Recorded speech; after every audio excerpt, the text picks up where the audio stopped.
Okay, by the end of this video, I'm gonna walk you through the mindset shift that it takes to turn your failures, which are not really failures, they're bomb lessons, to get you closer to your success. Clients have canceled last minute. I've gotten bounced checks. I've made plenty of mistakes. I've overestimated and then I've wildly underestimated. I've overspent. I can't tell you how many mistakes I've made and how many goals I didn't hit. And you maybe have set a goal that you didn't hit too. And it's a bummer. Obviously I know how it feels and it sucks and it's not fun.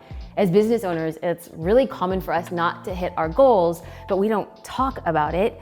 But it doesn't mean that we're alone. And it doesn't mean that it doesn't sting. And I'm gonna be honest. I think that feeling like a failure is one of the most important feelings as a business owner. It's also one of the most necessary parts of running a business. Let me say that again for the people in the back. Failure is necessary in order for you to have a successful business. Failures are simply the lessons we need to learn to get what we want. So let me explain. For example, if you sell homemade crochet scarves and set a goal to sell 20 of them in a month, and then you only sell 11, there's a reason for that. I don't know what that is, but perhaps you didn't market them enough. Maybe you sold too much without serving your audience before to prime them for the sale.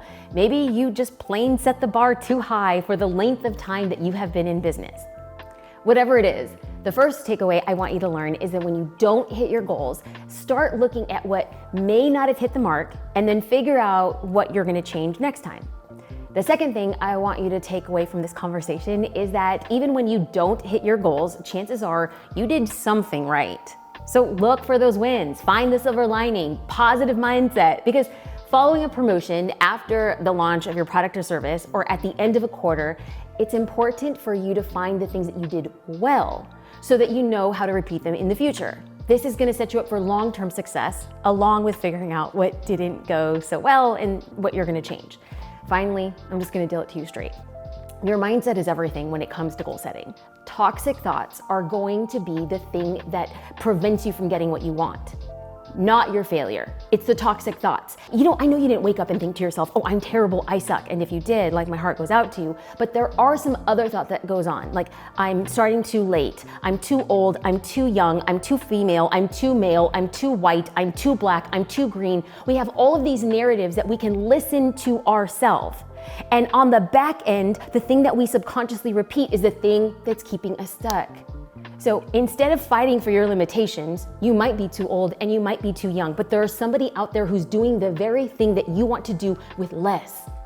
So are you gonna let your limitations stop you, or are you gonna express gratitude that you did something you thought was once impossible?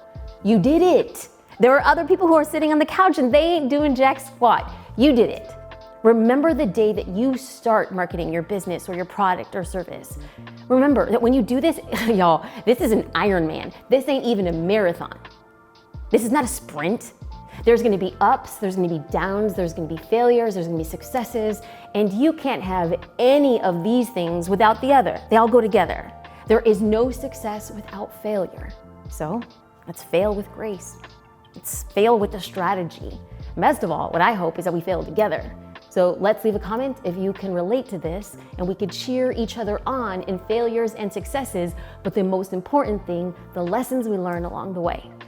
If you agree with this, subscribe to this channel, leave a comment, like the video. I want to connect with you, and I want to do it here on YouTube.